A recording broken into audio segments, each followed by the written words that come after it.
Welcome to episode 22 of Friends and Film, a podcast where we talk about the latest movie news and theatrical releases. I'm your host, Cooper Hood, at Coops_Hoops on Twitter. And as always, I'm joined by my co-host, Josh Straley, at Straley Strong on Twitter.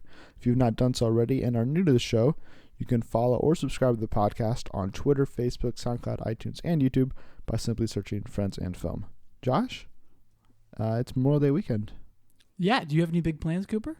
No. Yeah, me neither. Not really. I guess I'm going to Ohio for my cousin's graduation party. Making the long trek over there? Yeah, over to Mansfield, so 2.5 hours away. Okay, that's actually pretty far out. Yeah, we're not just going across the border. But yeah, it should be fine. I'm looking forward to not going to work on Monday. Heck yeah, man. So yeah, same here. Yeah, we've got a big summer movie came out this weekend. We're going to review X-Men Apocalypse for you guys. We did a preview episode.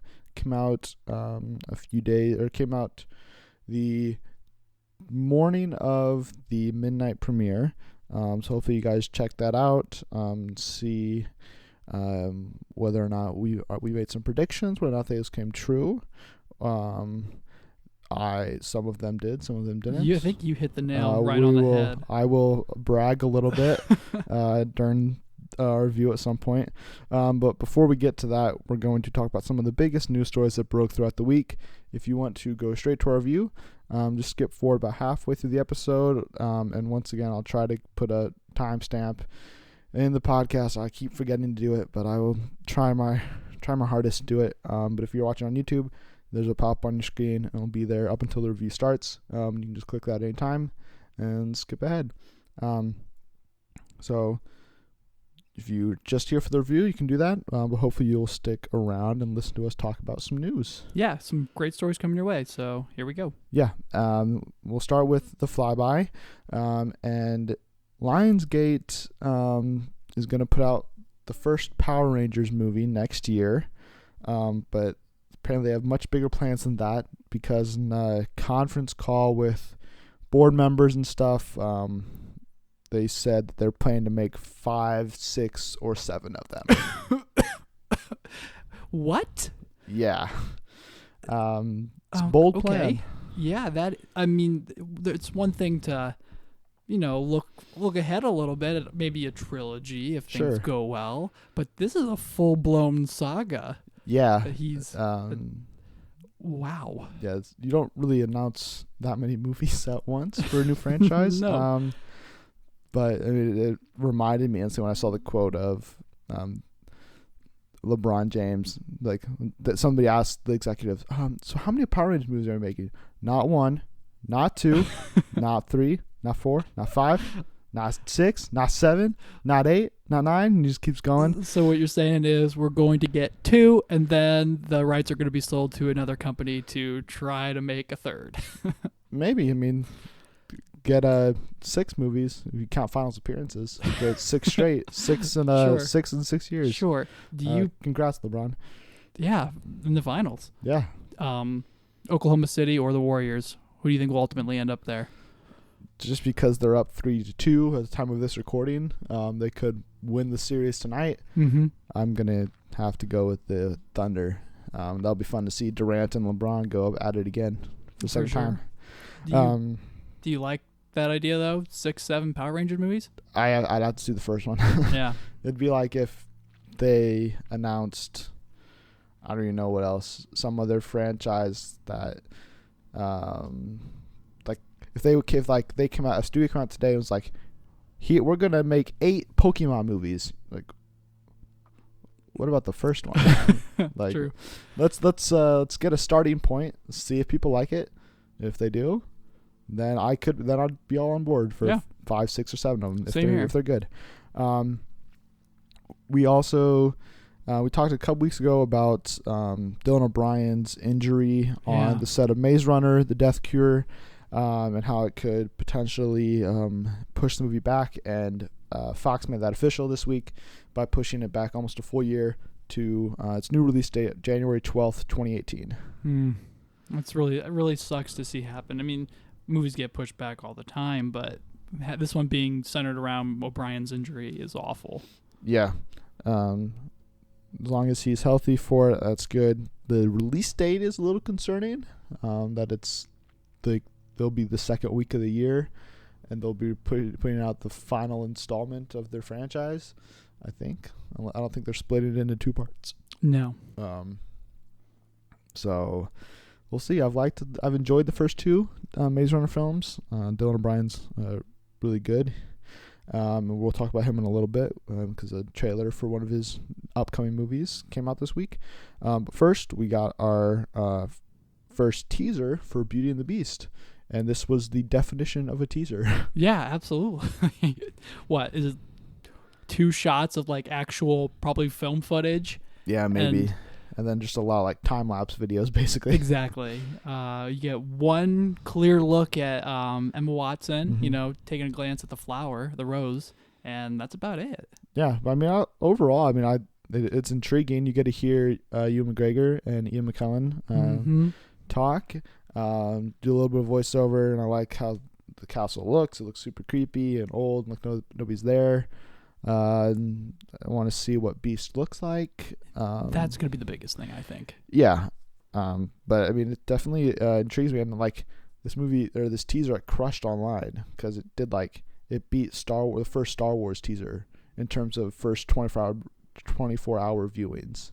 It had like 96 million. I mean, it's a timeless Disney tale. Yeah. So, I mean, of course. So that was a bit surprising, but I mean, it looks good. Yeah, absolutely. It's got that same feel of Maleficent a bit, but only a little shade darker. So it's gonna be cool.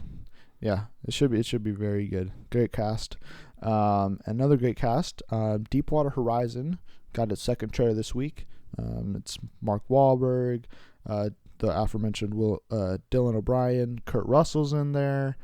I can't even think of who else, but there's actually good other people involved. I'm just blanking on the rest of them right now. But this trailer looks like it kind of took the first one was definitely a lot of setup about his relationship, Mark Wahlberg's character relationship with his family. And then that continues over into this trailer. You get to see a little bit more Kurt Russell, Dylan O'Brien.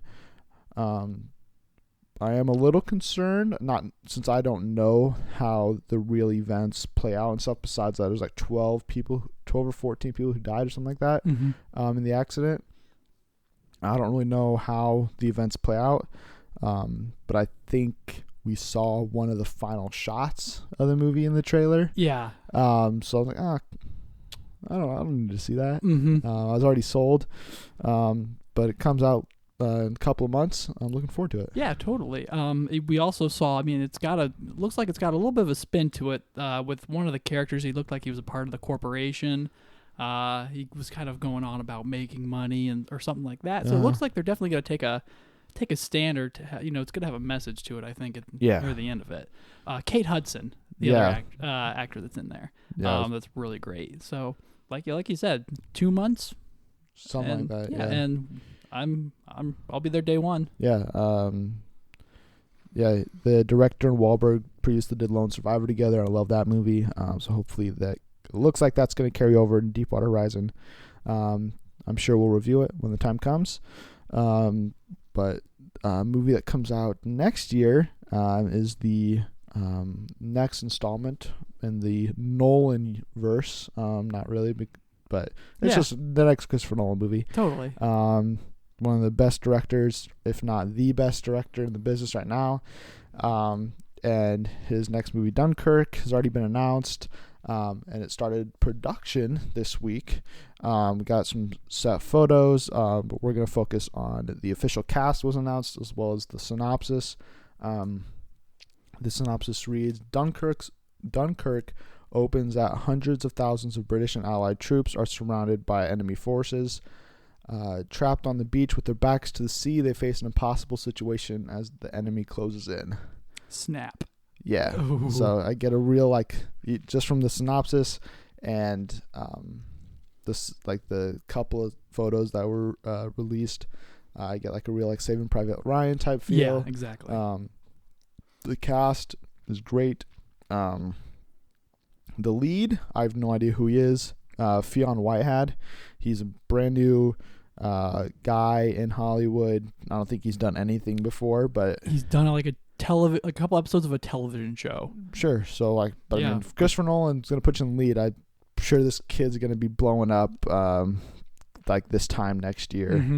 Mm-hmm. Rounding out his supporting cast: Tom Hardy, Mark Rylance, Kenneth Branagh, Cillian Murphy, James D'Arcy, One Direction singer Harry Styles, Yeah. and a couple other guys have also been announced, like Annie Reen Bernard, Jack Lowland, Barry Keoghan, and Tom Glenn Carney. So this cast is great. It's a full roster. I mean, Yeah. I mean, Tom Hardy in a war movie, yes, all for it. for sure. I've yet to see Bridge of Spies, but I mean, Mark Rylance, Academy Award winner, so Yeah, he's blowing up. He'll be in the BFG, and then this, and then Ready Player One. Then he's in Spielberg's next project after that, I think, or the one between BFG and Ready Player One. I have no idea. right. He's just in a lot of Spielberg movies. Spielberg has his hand in so much these days. That's true. Yeah, I'm looking forward to Dunkirk a lot. So much over here. I mean, Nolan, like, probably, I mean, I haven't seen all of his movies yet, but from what I've seen, I've thoroughly enjoyed all of them. So I'm looking forward to Dunkirk and a war movie by Nolan in the heat of the summer, blockbuster season. It's going to be interesting. It totally is. I read from the independent.co.uk that he was having an entire World War II warship restored for this movie. Jeez. I know, and he's allegedly not using CGI, so this is going to be, I think this is going to be his Oscar movie for sure. It's possible. I haven't seen it yet, but yeah, just I'm thinking that. If it gets that buzz, maybe it gets pushed back close to Oscar seasons. It's fresh in people's minds. But I mean, as long as Nolan's attached, I think you could release it in January, and people will be like, "Oh yeah, that Nolan film should definitely be considered." I think Mad Max really broke the mold for summer blockbusters that do well at the Academy Awards, I thought. Yeah. So there we go. Yeah. So moving on to the continuation of the James Bond franchise, we talked 2 weeks ago, I think. 2 weeks ago? Yeah. About Hiddleston? Or just Sounds about the right. James Bond? I don't know. I can't remember. We've Craig talked about Hiddleston being interested in the role a couple of times, I think. Yeah. And looks like all that speculation and interest online has actually become something, because Birth Movies Death is reporting that Tom Hiddleston is actually in talks to play 007. Dude, of course. Yeah, I mean, I think he was my top choice. Once the idea popped in or was put in my mind, I was like, yeah, I can't. Elba would be great, but Man, it's so busy. I would just personally rather see Hiddleston in it. I've watched his new series, The Night Manager. I haven't seen the finale yet, but he's really good in it. The show is good, but I mean, Hiddleston's pretty much great in everything he does. I've never seen he's done Loki in the Avengers. That's what I really know him from. Yeah. But the he is intense in The Night Manager, and if he takes any of that to Bond, or if they go a new direction with him, because Hiddleston's got range, it's going to be pretty sweet. Yeah. They still have to figure out who's actually going to make the movie, because there's right issues and nobody actually has them anymore. Sony's deal is up after Spectre. So who knows if Sony will keep it, if Warner Bros. Will make it, if Fox will make it, if Disney could get it. I don't know. I mean, if it got to Disney, I think Hiddleston's chances are just even more of a surefire thing at that point. We'll have to wait and see. There's no release date for the next James Bond movie, but hopefully Hiddleston gets it.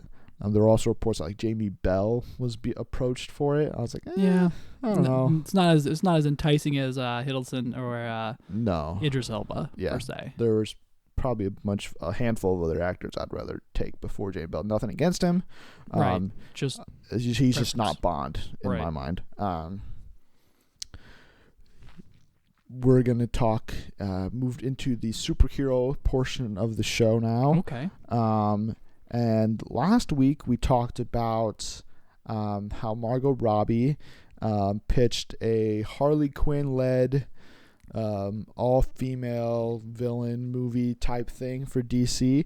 And we were both pretty excited about that. Yeah, it sounds awesome. And if you're looking for more Suicide Squad spinoffs, even though the movie hasn't even come out yet, you are in luck, I guess, because we got this covered. Is reporting that Warner Brothers and DC are looking at possible spinoff movies for not only Jared Leto's Joker, which is an interesting choice, but the really weird one, Jai Courtney's Captain Boomerang. So this is the third Suicide Squad member to have a rumored spinoff movie in development. Deadshot's been rumored to be possibly in the Batman movie. And Suicide Squad 2 is already being fast-tracked to start filming the end of this year, I think. Really? Or beginning of next year. It sounds like the CEOs are definitely feeling trigger happy with, green light and sequels and everything. Yeah, I feel like they already have their whole slate. They announced an entire slate already. And now they just keep adding movies without actually... They haven't actually announced any of these are actually happening. Sure. So just make that clear. But if these are in development, you would think they'd want to make them sooner rather than later. And unless DC's already going to move to 3 films a year, that's a huge jump for the company itself, but also you have to then change release dates again, which is I have no problem with if they push or move forward movies, but this is the 4th or 5th DC film that's in the works that doesn't have a release date. They already have 10 announced dates. You should probably focus on getting those 10 made before you worry about what's to come or what you're going to put in between them.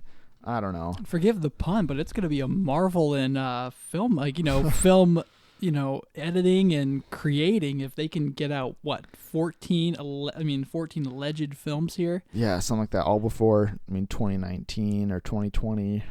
Snap, man. That's a huge burden to put on a studio that has made 2 DC films since 2013. Yeah. That were that were not well received.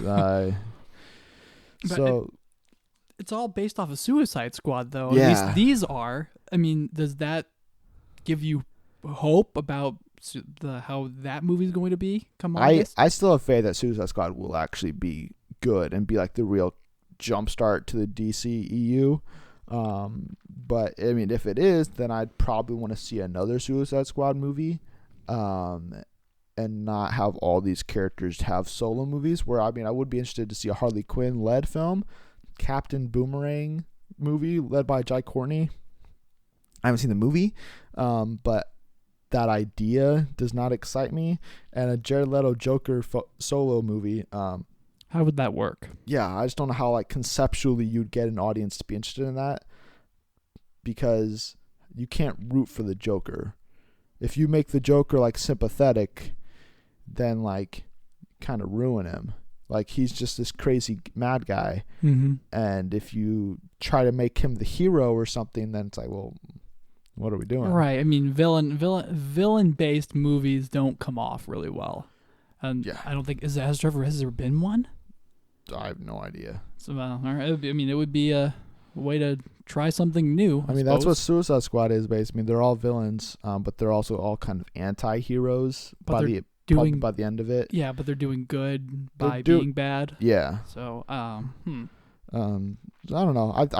I told one of my friends the other day, I was like, I have a feeling that the DCEU will eventually just become a Batman universe with the way they're announcing these other movies. Like they have the Batman development, Suicide Squad 2, all these Batman villains are getting their own spin-off movies. Sure. Like there's no word on like Yeah, what about Flash and Aquaman? Man of Steel 2 or Flash, Aquaman, Green Lantern Corps. I mean, Booster Gold reportedly has a movie in development. I mean, there's just a lot of stuff that they could be doing that I don't know. We'll have to wait and see. I could come out of Suicide Squad being like, yeah, give me a Captain Boomerang movie. I'm all for it. Sure. I just think it's unlikely. Yeah. We very fair. That's all. Yeah. Yeah. So, whew. Yeah. Well. Yeah. I don't know. I'm not a big fan of that. Something I am excited about is back after Sony and Marvel made their deal to share Spider-Man. They shortly after they announced they're going to make an animated Spider-Man movie, like feature-length film. And I was like, why would you do that if you already have another Spider-Man movie?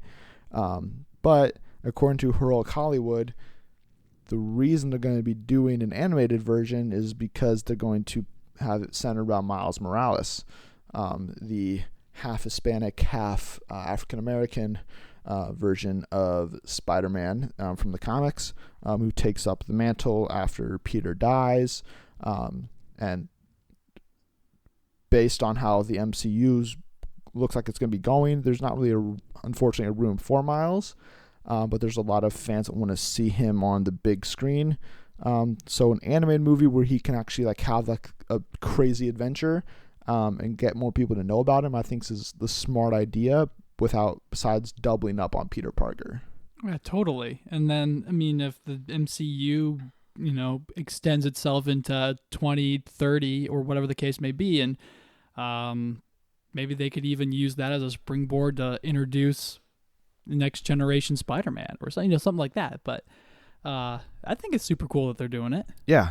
I love Spider-Man and I love animated movies, so this could be really great. Yeah. It has Phil Lord and Chris Miller attached to it. Yes. So that's a great sign already. And seeing what they can do with Miles is just really exciting news for anybody who's a fan of him. This should be a really great big screen adaptation for the character, but also kind of like what you said, give people who haven't read the comics or are familiar with Miles Morales a chance to see him on the big screen, oh wow, I really like that guy. And then after Tom Holland does 6 Spider-Man movies and 4 Avengers movies and 3 other random appearances, and he's 35, then be okay, let's do Miles. People like him, and then at that point, it'll actually be kind of earned, instead of them just starting off with Miles, and then if you start with Miles, you can't have Peter. Ever, yeah. Yeah, so I understand the need for diversity in the MCU and movies in general. But I think Miles' best bet and probably the best fit for him is the animated film to start. And then who knows? I mean, if they do, you could have a Venom and Miles Morales movie that's animated. I think it would be a great way to introduce other characters, test it with audiences on the big screen. It's and just feed fans who want these characters, but you can't give it to them yet in the live action version, right? Just because of story purposes and production budget too. Yeah. So it's a great way for Sony to kind of play off of what the weight that Marvel's throwing back to them with the whole MCU tie-in, and then excite people for maybe a slate of Spider-Man animated movies. Yeah, there's no reason this is a single. Just a one-time thing. I'm sure they're already planning multiple films, and if it does well, I'm sure we'll get multiple. And since it's animated, they can crank it out a lot faster as long as they're planned ahead than a live-action version. Totally. I think it's supposed to come out around Christmas too, or something. So 2018, right? Yeah. So it's a nice little family movie for everybody for the holiday. We also, right before we get to our review of X-Men Apocalypse, Fox recently changed some of their release dates for upcoming X-Men films that were scheduled for 2018. The one was pushed from January 12th to March 2nd, and the other is moved up from July 13th to June 29th. Neither of these have official movies attached to them. I think we speculated before on what these movies could be when their dates were first planted. I think we both agree that it was Deadpool and then the next X-Men franchise installment. Are you sticking with it? I'm definitely sticking with the January 12th to March 2nd Deadpool installment. I mean, it's right around the February mark where he got his first movie, so it looks like they might try to keep it there. And I still think that the next X-Men movie will be the June 29th, 2018, with the possible chance that maybe there's another character they want to toss in. Gambit's still floating around without a date, but that feels like it's too early still. Oh, you think that's too early for Gambit? I would say It's got some serious problems. that's true, but they're still aiming to shoot this year. I think Gambit will come out the end of next year. Okay. And then, I still think Deadpool 2 will be the March date. And then the June 29th date, I think, instead of being the X-Men Dark Phoenix or whatever it's going to be called, X-Men in Space, X-Men 90s, Yeah. I don't care, whatever it is, I think it'll actually be New Mutants. I think we'll get that there, and then probably the year after get the follow-up to Apocalypse. Just give them a little bit more time to maybe figure out their plan moving forward, figure out what they should do, and we already know Storm's going to be kind of involved and possibly like the leader of the New Mutants. So I would personally rather see a New Mutants movie next, just to kind of break it up a little bit. Unless the next X-Men movie is not actually in the 90s and they don't take the 10-year jump. Mm-hmm. Just because if they're going to do 10-year jumps every 3 years, like, actors aren't going to actually age with the characters. Like, you're going to have a 40-year-old Quicksilver that looks 25. Mm-hmm. So it's like, come on. Like, just give him a little more time or shrink the timeline so you don't, like, you'll catch up eventually. I mean, this is kind of your own fault, putting yourself in this place. I understand trying to catch up to Deadpool and eventually then have to catch up to Wolverine 3. I think New Mutants is probably that date. I kind of hope it is, especially because I think we talked about some of the casting that they've allegedly done or have done. So like Sophie, it was Sophie Turner, Macy Williams, for okay. Wolfsbane, and then Anya Taylor-Joy, I think, the girl from The Witch. If that's not her name, you can IMDb her there. She's the lead in The Witch, came out this year, and she was up for the role of Magic, I believe. So those have not been officially confirmed. Production on that movie is supposed to start supposedly early next year, so I think a 2018 date makes the most sense.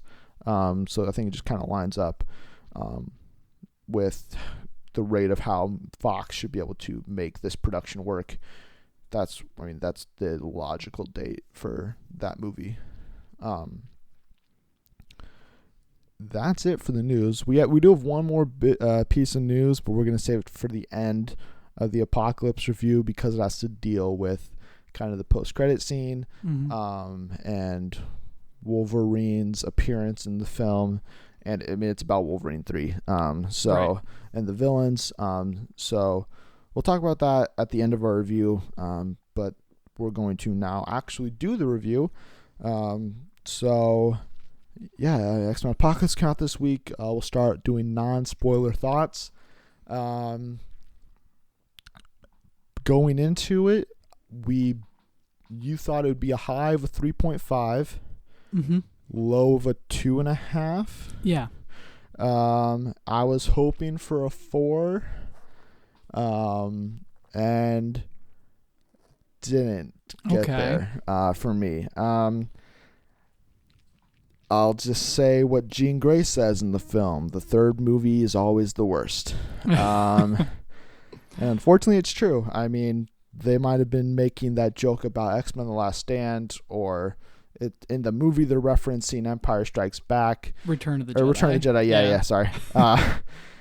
But that's a bold thing to say when your movie's not, when you are the third movie in the franchise or in that trilogy, and the first two, First Class is really enjoyable. I just watched Days of Future Past. I watched the road cut right before seeing this, and took a little bit of a step down for me on another viewing. But Days of Future Past did? Yeah. Really? What? It might have just been the road cut, but I just felt like it really, really drags at the beginning, which is the same problem I have with this. Days of Future film. Past drags? I mean, like once it starts off with mutants getting ripped in half. I mean, that's pretty sweet. Yeah, but like once it jumps back to the 70s, then it's like, okay. I don't know. There were just points where I was bored. Okay, yeah, there is like a 15-20 minute spam at the mansion. Yeah. Yeah, so that's kind of the same problem I had with this movie. Right from the get-go, it jumps around a lot to tell origins of everybody, and I was like, oh gosh. Can we get to something exciting? And some of the origins were interesting. I liked what they did with Cyclops and his, but it just jumped around a lot, and I wasn't immediately pulled into the movie, and I was kind of like, okay, so when's this gonna get really good? And the ending was probably the best part. I mean, it ended strong. The finale was decent. It could have been a lot better. Apocalypse as the villain, I enjoyed for the majority of the part. Some things don't make sense with what he does, but overall I did enjoy him. Oscar Isaac acted the heck out of his eyebrows, so I just want to say that. And then just to wrap up my non-spoiler thoughts, McAvoy and Fassbender definitely gave like the best performances probably of the cast, as has kind of been usual with them in the previous two movies. Quicksilver was the best part of the movie, not just his action scenes, but he has his quick one-liners. There's one problem I have with this character that I'll get to in spoilers, but overall he was my favorite. Cyclops was a close second, but overall this movie has Apocalypse, his 4 horsemen, and then like 5 or 6 X-Men, I think. You have Magneto, Mystique, Beast, and then the 3 new ones. So that's 11 mutants that are actually like main players in the story, and that's just one less superpowered person than Civil War, and a lot of these characters felt like they had no purpose. Some of them didn't do much of anything. Some of them were there for a lot, but didn't actually do anything. Half-baked is how I would call it. Yeah. So it could have been a lot better. The more I think about it, I think the more I dislike it, which is not the effect a movie should have. Coming out of it, I was like, yeah, I enjoyed a lot of it. And I gave it a 3.5. But after thinking about it and talking about it with other people, I'm going to finalize my review at a 3 out of 5 ticket stubs. What about you? I'll just go ahead and confirm what you just said. Yeah, I gave it 3.5. I gave it 3 ticket stubs. A lot for the same reasons you said. This was like the first time I saw an X-Men movie as it came out, and the trailers didn't get me excited for it, really. I mean, it was just like, oh, I'm gonna see this movie, I'm gonna review it with you, and that'll be it. And then I went on this huge Hugh Jackman binge, and as soon as I saw that he was gonna be in this, I was so ready to see this movie. And then I finally caught up with the series, saw Days of Future Past, along with First Class, and I was like, oh, this could be a really good movie. And all indications were, yeah, I could see something potentially special.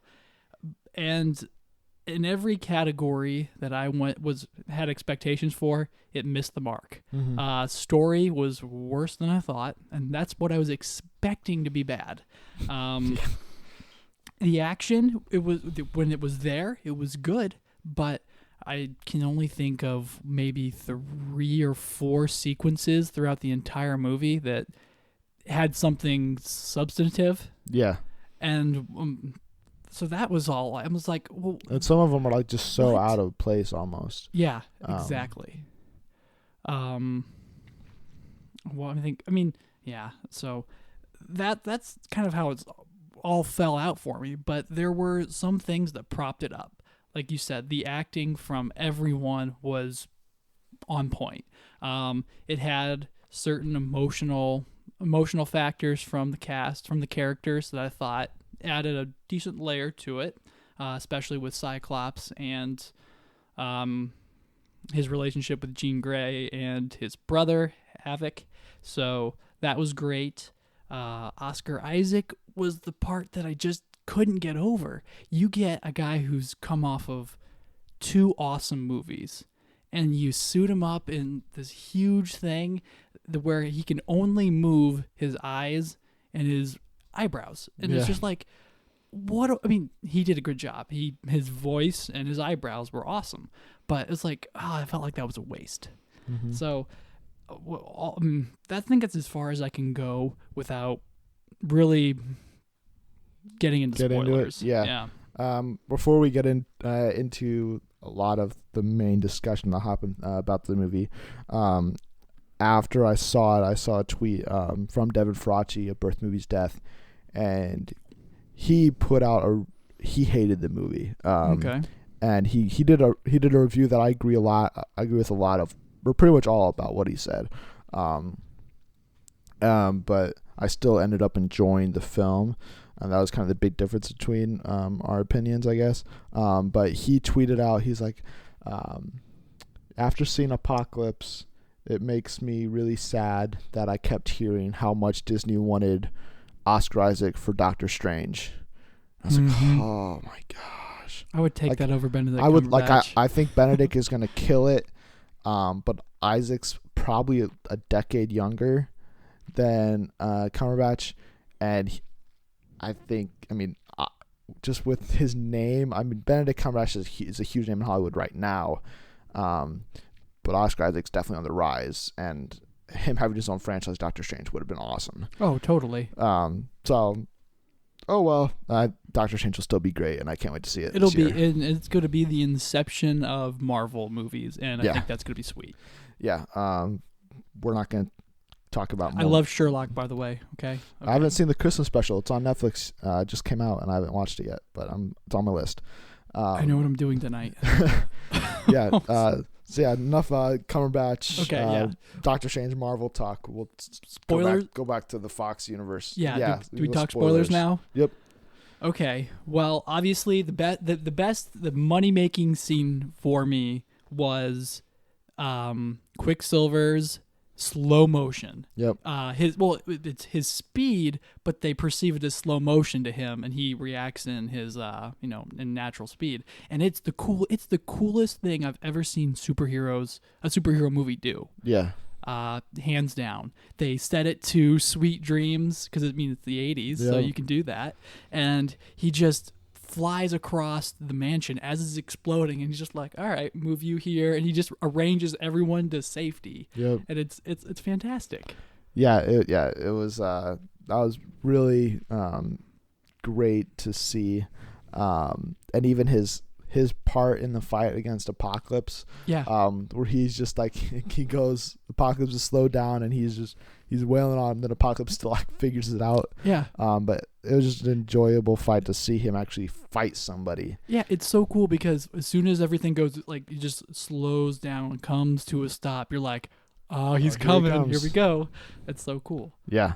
And I think that was the highlight of the movie for me. Yeah. I mean, after the movie, I told one of my friends, I said, I don't care what Fox has planned with their Marvel X-Men universe. Just give me a Quicksilver trilogy with Aaron Taylor Johnson. Or not Aaron Taylor. Sorry, that's the wrong one. Evan Peters. Right, yeah.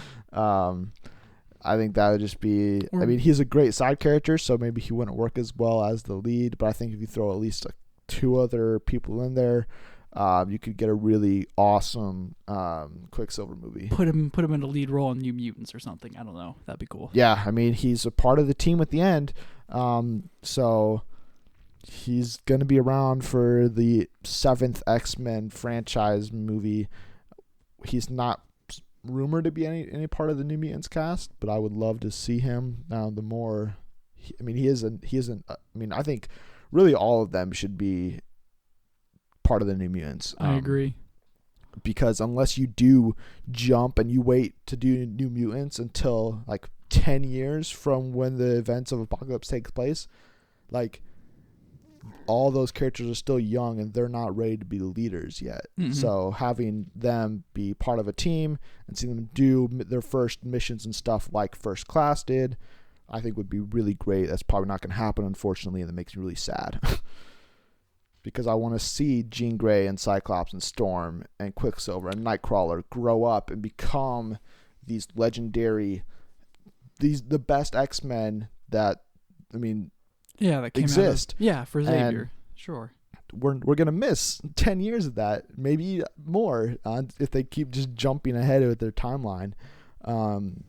So that's disappointing. And it's disappointing that I already knew how it was going to end because of the freaking trailer.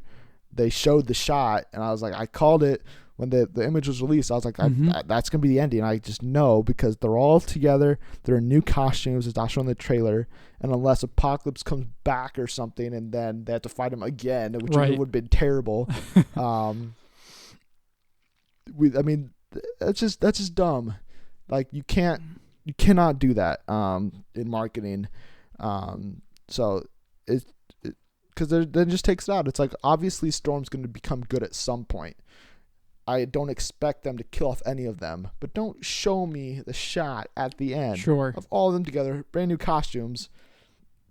Just stop. I mean, speaking in that same vein, you called the death of Havoc. Yep, Havoc and Angel, both the ones to die, and Havoc's death was actually more impactful than I thought it would be, just because it kind of gave Cyclops a little bit of motivation to go after Apocalypse and stuff. Opened up his relationship with Jean Grey too. Yeah, because they were able to talk about, he thought you would be the one to actually be something. So that was cool. Angel was just a waste. He was one of those characters that I mentioned. I was like, there was no purpose for him. Yeah. He doesn't do anything besides fight Nightcrawler, lose, and then for like 2 minutes. Yeah, and then a guy with wings crashes a plane and dies. Yeah. He just how does he not get out? They cut into the top. Yeah, I felt like he had the ability to fly himself out of there. Oh, he definitely could have. I mean, he has freaking metal wings that are like razor blades. He could have sliced the top of the plane off himself and just flew out. Either way, he's dead. So, oh well. I mean, I wasn't crazy excited to see Angel, but if you're gonna put him in there, I mean, at least have him do something. And same with Psylocke. Kind of, I felt she was just had like no role. And thankfully, they didn't kill her off though. That was one thing that I was glad about. Even though she was underutilized, they didn't waste. I mean, they didn't waste an actress and Olivia Munn for future movies. So true, but I mean, her story, her arc at this movie ends with her being upset or angry with the X-Men, I guess, or somebody. Yeah. Like she just walks off all angry, and like, why are you leaving angry? Why, like, where does this take her? Like, I have no idea where, like, this means she won't be an X-Men in the next X-Men movie. So unless she's going to be another side villain, or they'll have to, or they just don't care and they'll just be like, oh, we'll just have Cable go and pick her up 10 seconds after she walks off screen and take her to present day. Like, what? and I think I said this in our preview episode. I didn't want her to die. They didn't kill her, but they didn't even use her in the movie, and that's what was super upsetting. But I'm still glad that they didn't kill her. And Olivia Munn as Psylocke can be awesome if she just gets more screen time. Yeah, if she actually has something to do besides stand there. Her slicing open the car before it's hit Storm, and then her battle with Beast was sweet, I thought. Yeah, didn't they cut out like some of the battle with him that's like shown in the trailers? Because there's like the part in the trailer, I think, where they're fighting and Beast hits her, I think. Or he just misses, and then she smiles at him, and then they like keep going, and it cuts away to another scene.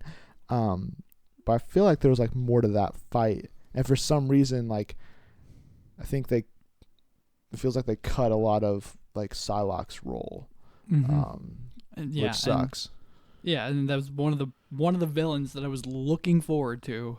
Just given a role similar to Angel's, basically.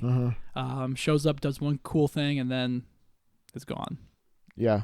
But I mean, that's like, she has, like, her role in the ending fight is not great. Angel's is useless. I mean, you could say the same really about almost every single person in the final fight. There are cool individual moments, but there's like a lot of the times like Mystique just like lays there for 90% of the final battle. Her and Quicksilver just kind of like sidelined. They don't. They're just standing there like, Eric, please, and then he finally looks at him after like 10 minutes of and it's just like, well, since you brought up about them talking to Magneto, Quicksilver, his whole purpose, this whole movie is building up to telling Magneto that, hey, like, I know you just lost your family and all, but like, you're my dad. Right. So, you know, you actually do have a family, and then he just doesn't do it. Yeah. I was like, come on. And it's kind of odd because Magneto hasn't stopped what he's doing before Quicksilver gives up. So it's just gives up telling him, or decides that he's not going to tell him. He's like, all right, well, I came up here to almost tell you. Now I'm going to go fight Apocalypse. Yeah. Like, Magneto's still destroying the world technically here. He just like went into quick mode, I guess, and tried to like break into the sphere, like the basically the force field Magneto had around him, and he's like, oh, I can't do it. I came here to save my family too. Okay, bye. Yep. And then he runs off with Mystique. You're like, what? Exactly. So that the final battle is where a lot of my problems kind of happen. But what about the Weapon X facility? What about Hugh Jackman, the Wolverine? What did you think of that whole thing? It would have been 100% better if they didn't show it in the trailer, the tease of it. But ultimately, you don't even need Wolverine in this film. Like, his appearance in this is only because it's Wolverine, and it's only to somehow set up Wolverine 3. So I just thought there were cool moments in there, because I love seeing Wolverine just go on his rampage. And he definitely pushed PG-13 boundaries with the amount of blood shed, and I know you have a different opinion, but it made me more excited for Wolverine 3, because I love to see that kind of stuff out of him. Just see him be ultra violent, like that's just who he is. Just let him. Don't cage the beast. Yes, it was like, first of all, the whole thing was shoehorned in. Yeah. Like, there's no reason for Stryker to show up. Well, how does he even get Wolverine? Exactly. There's no- What's the tie-in? Is that going to be answered in Wolverine 3? Nope. I guess. Probably not. They didn't answer any of our questions from Days of Future Past. No, I have a lot of questions. Exactly. And we probably won't know until they catch up with them. Or they just don't. We'll never find out. Probably the best bet. But first of all, yeah, shoehorned in the whole Weapon X facility. It's not necessary to the plot, other than that they need to get a jet to fly themselves to Cairo. I think it's Cairo, Egypt, where the final battle takes place. But I was at this movie basically for Hugh Jackman. Or, I mean, in a sense. That's why I was super excited. And when he got out, I was like, oh, yeah, here we go. And then as he was slaying people, I was like, oh, this isn't, I'm not, what? Like, it was, I don't know how I feel about a super violent Wolverine movie. It had, when Wolverine maybe has character to him and is not just a savage, I'll feel differently. But just watching him cut down 20, 30 soldiers was, I don't know, it really changed my opinion about how excited I am for it. I think that definitely has something to do with it, because he has no lines of dialogue. I believe he just grunts a lot. Nope, and just slashes. So sure, they might have a different opinion. But you're not a guy that you don't like ultra violent things in general, correct? Like when we saw Hateful Eight, the end of that, you did not. Yeah, like. It's one thing to kind of go out of your way to do it, and it's another thing that, I mean, I'm going to go see a Wolverine movie for the hero, for Wolverine, for Hugh Jackman, for all of those other reasons. Like, you don't need to get pointlessly violent. Like, I could say the same thing about Deadpool and some of those things, but yeah, I'm not a fan of, like, the Saw movies. I don't sit back with a bottle of wine and say, I don't think many people watch Saw with a bottle of wine. Okay, or Jack or whatever they, so maybe I've got some growing up to do on this, but I'll be honest, my excitement for the Wolverine 3 rated R movie is down. Okay, yeah, interesting.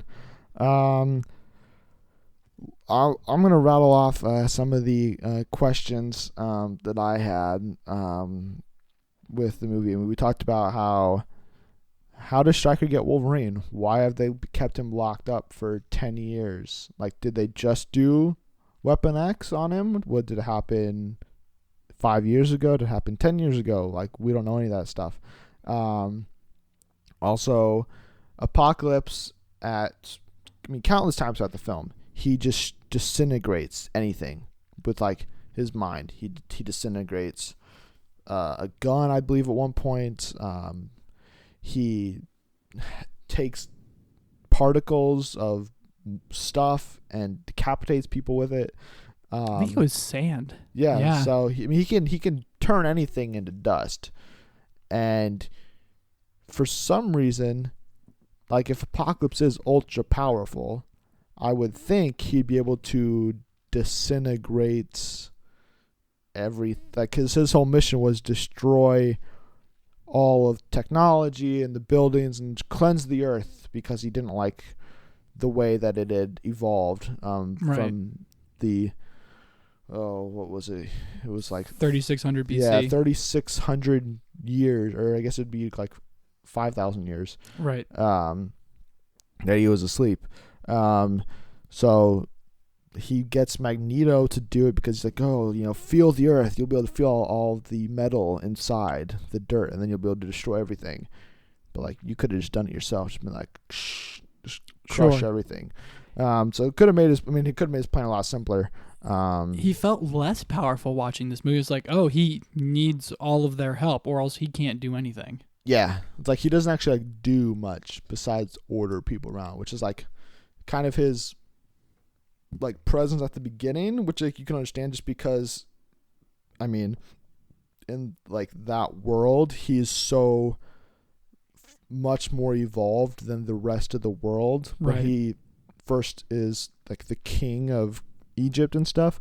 But yeah, like you can't just do this yourself. Like I understand you need people to help you, but like you literally, like Magneto was basically turned into the weapon, like Yeah. not Apocalypse. So that's weird. And since Magneto does all this destruction, he's still able to walk away free at the end, like no consequence. Mm-hmm. He's just like, goodbye, old friend. You're like, wait, what? Yeah, exactly. He just gets into the elevators like there are no repercussions for any of my actions. You attacked the president, put a baseball stadium around the White House, Mm-hmm. and were able to somehow conceal your identity, looking exactly the same in Well, he had a wherever- helmet on. wherever he was. Poland. Yeah. Sure, yeah, Poland. He was able to just be a factory worker. Okay. But yeah, then he destroys half the planet. I don't know. It's not really clear, but he destroys multiple cities, countries, maybe. 1/20 of the planet is Sure. destroyed. And then just because he turns at the end, it was and helps them defeat Apocalypse for really no reason. He is like, Professor just like lets him leave. Mm-hmm. Like maybe It's like you don't have the power to stop him, but like you don't try really. You're just like, so I can't convince you to stay, can I? Nope. What? Goodbye, old friend. Well, no. Yeah, like maybe Magneto helped restore the Earth that he just destroyed. Maybe. I mean, we saw him restore The mansion. the with X Jean. Mansion, Yeah. which I'm not sure how that happens because Yeah, he's moving wood. it exploded, so that stuff should have burned. Right. I mean, we see it near the end of completion, so maybe they all tossed together. It's the idea is they helped rebuild it. Sure. But you brought up Magneto needed another tragic backstory. Yeah. That's what I was kind of like. What really? Why does Yeah. this need to happen? So you can make the Quicksilver plot a little bit better. You know, like. But then they wasted that. But then they plot. didn't do that. Yeah. So I think it's just like they tried to make that be his motivation, but then it didn't work out that well. Just because it's not needed to kill his family. Like if Apocalypse just approached him knowing all the pain he went through before, mm-hmm. and his mindset about how he believes mutants are superior beings, right. then like he would probably be on board with it. And I know I said in the preview that they need to be careful, and I do think it was fine the way they used Magneto and they brought him on board. Like the tragedy definitely makes sense why he would help join, but yeah, I mean they could have done without killing his family. Right, like they thought they made him good, and then they had another tragedy to turn him again. It's Yeah. like, no, he's already got that resentment. You just say, hey, we can get it done this time. And he's like, game on. So Yeah. that was. Thank you for bringing that up. You're welcome. And then you already mentioned, hands down, my favorite joke in the entire movie was the Star Wars one. Taking a pot shot at, a Last Stand, the movie Yeah. that Singer wasn't a part of. Yeah.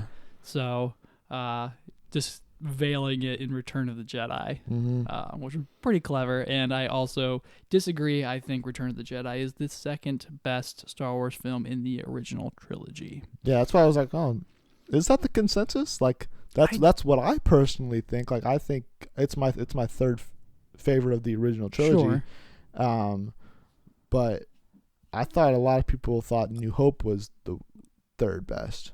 Yeah, Like, and talking to people, that's kind of like seems to be like the consensus that I've had, at least. Yeah, yes, but I guess the argument that they make in the movie was Star Wars. Yeah, you don't get anything without. Right. It establishes Yeah. Empire, expands and adds darkness and emotional depth. And then Return of the Jedi, is the marketed, photoshopped ending to what Lucas had originally planned. Yeah. The second straight superhero movie with the Star Wars reference. Mm-hmm. Oh, yeah, that's right, isn't it? Pretty interesting. Fox knows what gets people happy. That's true. Some other complaints. Wait. Okay. Before we move on, was Fox also taking a pot shot at the franchise that they no longer own? Because Fox distributed Star Wars, the original trilogy, and now that they don't own it anymore, wow. Okay. Maybe. Shots fired. Yeah. We haven't really talked about Mystique a lot, or really at all. And I think that's kind of like indicative of her role in the movie, I guess.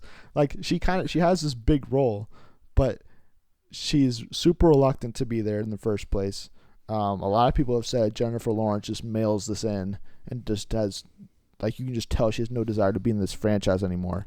I can't argue with that. I don't think she gave a bad performance. I don't think she gave a good performance. She gave a general. Yeah. She was just there. Sure. Okay. So that was disappointing. But the most disappointing part about her character is the first two movies have all been about her being mutant and proud. Mm-hmm. That's her catchphrase. That's her line. And then in this one, she's not. And they're like, how come you're not blue? Right. And she's like, I don't want to be the face of a rebellion or a war that doesn't exist. Yeah. Or something. Or she wants no part in. Yeah. Mm-hmm. And I was like, what? Like, you're, for some reason in the last 10 years, you decided, even though I really care about this issue, I'm just going to drop it completely. Okay. That's weird. But there's also, in just her rationale behind it, there's a lot of Katniss vibes that I was getting from her character. Really? Because she's just like, look, because Katniss in the Hunger Games doesn't want to be the leader of the rebellion. Sure. She's like, no, it should be Peeta. It should be just pick anybody else besides me, not me. And that's Mystique's thing this whole movie. She's just like, no, I'm not the leader of the X-Men. I'm not a hero. Don't make me do this. And then even when after the mansion explodes and she's there in her blue skin, one of the kids goes, "Are you here to help us?" And I was like, yeah. Wait a minute, that's in Mockingjay. Mm-hmm. Yeah, Mockingjay Part 1, when she's in District 9, District 8 or something. Yeah. And the kid, when she's in the hospital, she's like, "Are you here to fight?" "Yes, I'm here to fight with you." And you're just like, I was like, oh, okay. I guess she probably just like, you know what? I did this thing in Hunger Games. Sure. This thing isn't working. Let me just do it again. Yeah, and kind of contrary to, well, not contrary, but going along with what you said, I also noticed that, I mean, not that this is a big deal or not, but she's not blue throughout the entire movie, which is like, it takes some serious makeup to get that all on. Yeah. And you said like mailed it in, you thought, or people think? That's the Consensus? that's what a lot of people are saying in reviews and online stuff, and I can't disagree. Sure. Do you think that may be indicative? Like maybe they wrote that in because you didn't want to go through all the makeup and things like that? Because I think I don't that. think Jennifer Lawrence really wants to be in these makeup franchises anymore in general, let alone the X-Men one. Sure. And yeah, I mean, if she's probably like, listen, I mean, I know I have to come back, but is there any way I don't have to be blue 90% of the time? So I don't know. A couple other thoughts I have. Okay. The one's really quick, about the end fight again. The Xavier Apocalypse dream fight, I did not like. It was very strange. Oh, I thought that was cool. I think it was a cool concept. It was a cool beginning. But just like how it played out, I was like, why? And then they do the Dark Phoenix thing at the very end where Jean is the one to save it, and then you're like, okay, well, they're obviously going to do Dark Phoenix next movie. No wonder they've been teasing it, because that's how the movie ends, basically. So I mean, it has a good moment for Jean Grey, but how it played out could have been a lot cooler and a lot better. And then sticking with Apocalypse, how he was awoken really made me mad, because basically the rationale, the belief I had going into this movie was Apocalypse would be reawoken from whatever slumber he was in or hiding or whatever, because the X-Men messed with the timeline in Days of Future Past, because Logan went back in time, screwed stuff up, and changed history, and that's why Apocalypse would wake up. And instead of doing something cool like that and building off of their pre-existing movies, they have Rose Byrne go undercover, forget to put a carpet over a hole when she's investigating something, and then the sunlight goes into the hole, and then it lights up the pyramid, and then that breaks him out of his slumber, and you're just like, oh, I guess Apocalypse is back. Okay. Thank you. First of all, delightful surprise that Rose Byrne was in the movie exponentially longer than I ever thought that she was going to be. Okay, I think you said maybe, or we kind of agreed that she'd be in it for like 2 minutes, 3 minutes. Yeah, I like think say, she's been that long. hey, Apocalypse, go fight him, and then, but no, she's a part of the whole thing. Like, great, but yes, they did a great piece of writing to reboot the timeline for this series, and then they don't even give credence to it. Like just say that because the past changed, it set off this alarm clock, and then he's awake, and not just some religious cult that doesn't look like it has anything to do with the past changing. Like, did this happen in the past and they already fought him? It's not explained. Like a lot of this stuff could have happened. Like, you could easily not watch like the future parts of Days of Future Past, and this could there are some contradictions with like Jean Grey's mind being locked away from Dark Phoenix and stuff. Mm-hmm. But for the majority of it, like all these events could have still happened in leading up to the original trilogy of X-Men movies. Like they even bring out the big robots at the end from the end of Centurions.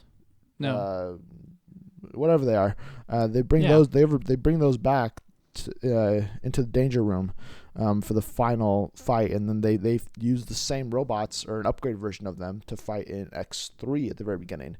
So it's like, this is supposed to be a different timeline, and it is. Like, you can kind of tell, but at the same time, like, there's no like definitive changes that have happened where you can tell, okay, this is why they reset the timeline. Mm-hmm. It's like the timeline's reset, but events are still kind of going the same way. Like, Apocalypse came and he failed, and it was all pretty quick. Yeah. Like, this was like 2 or 3 days of X-Men's time. There's like, oh yeah, we just defeated Apocalypse. Sure. All in a day's work. Oh, okay. Who's next weekend? Yeah, I have no idea. Cleaning up all the nukes from outer space, maybe. I don't know. Sure. Jeez. Any other thoughts? Man, I think I've exhausted all of my notes. Okay. Really? I mean, yeah, I think that's about it. Okay. I'm ready for a New Mutant movie. I think that's the consensus, because everything I saw at the mansion was my favorite. Yeah. Like, I just loved seeing all of them together working out how to exist. Yeah, and like I like, even though I complained about how they told the origins of all the new characters basically at the very beginning, seeing a movie where it's like Storm's kind of the leader of a team of 15-year-old mutants that have just got their powers, just realized their powers, and are learning about it, and are living in the X Mansion, going to class, like going through training and stuff, and learning about their powers. I'm a sucker for origin stories when they're done well.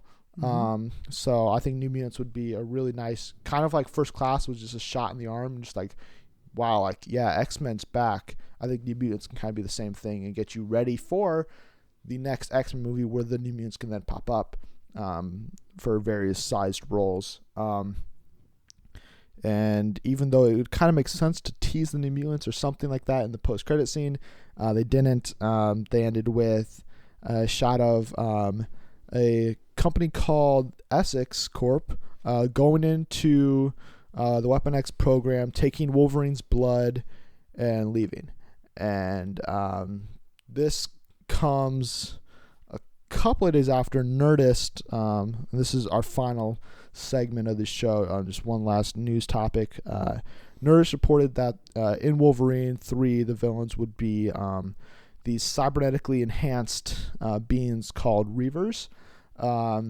And this kind of ties into Essex Corp, which is a company founded by Nathaniel Essex, aka Mr. Sinister, a popular X-Men villain.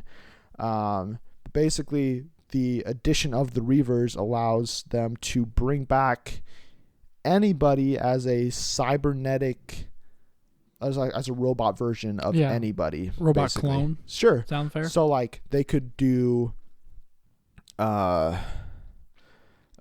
totally blanking on like Sabretooth. They could do a wolf. They could do a robot Sabretooth. Bring back Liv Schreiber or anybody. But he's not dead. Sure. This I mean timeline? as far as we know, we have no idea. Sure. We in this current timeline, we have not seen Liv Schreiber. It opens the door for endless possibilities. Yeah, they could. I mean, they could bring back any.